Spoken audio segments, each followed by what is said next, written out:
So at the start I faced lots of rejections, which is totally normal. I found it very challenging as I wasn't actually too sure on how each application had to be done. Every single application is different as well. So over the time you kind of learn to adjust your application based on the role that you're applying to, the company that you're applying to. I finally got my first video interview in December time, and then I actually ended up securing my job in around February, March time. So you have to take all the positives out of any negative situation that you see as well.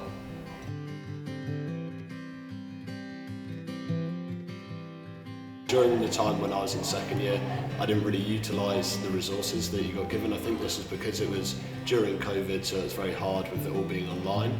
However, now I've seen that there's been a big push for kind of one-to-one meetings, group meetings, online resources. There's now 10 Futures First ambassadors, so I'd recommend to anybody just to get out there and use the resources.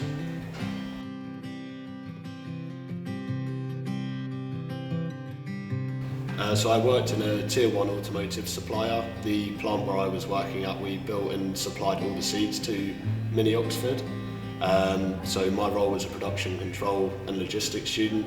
So I was working on things right the way from bringing raw material in from anywhere across the world, right the way to shipping the complete seats out the door. I worked with people in the back office from the kind of demand supply all the way to improvements on the shop floor to increase efficiency within the logistics processes. So I had a very varied role and was always involved with lots of different projects. I also had the ability to be able to lead some projects which developed a lot of my skills that I kind of learned along my university time as well, my first and second year, and I've now brought it back into my third year too.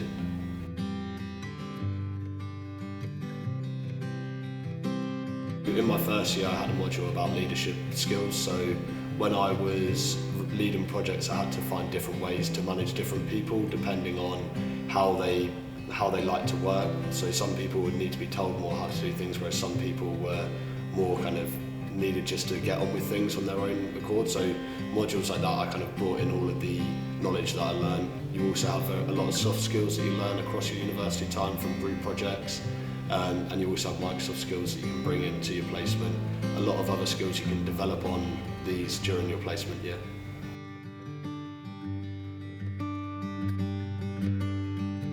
So I definitely recommend doing a placement to anybody who's looking to apply for one. That's because any experience is good experience. A lot of the time people don't know what roles they want to do, so it's a good chance to have a little taster, and a lot of time on placement you're not tied just into one role and one function. You have the chances to go and have a look at different functions at the same time. You also mature a lot whilst you're on your placement, both professionally and personally, and you kind of come back into your third year with a much different mindset, wanting to keep things in a more structured way.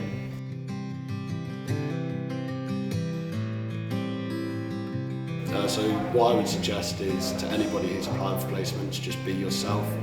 Companies are going to want to employ you for who you are, not for someone who you're trying to be. You also need to expect rejections or when you're applying to placements, so you need to apply to more than just one placement. You also need to be able to take positives from every single situation. So you might get rejected from a role which you really wanted at a certain company in a certain industry, but you need to be able to take things away from that on what you think you did well, rather than just looking at it in a negative light the whole way. Be able to go, okay, I'm glad that I did this part for this application, I'll bring it into other applications moving forward.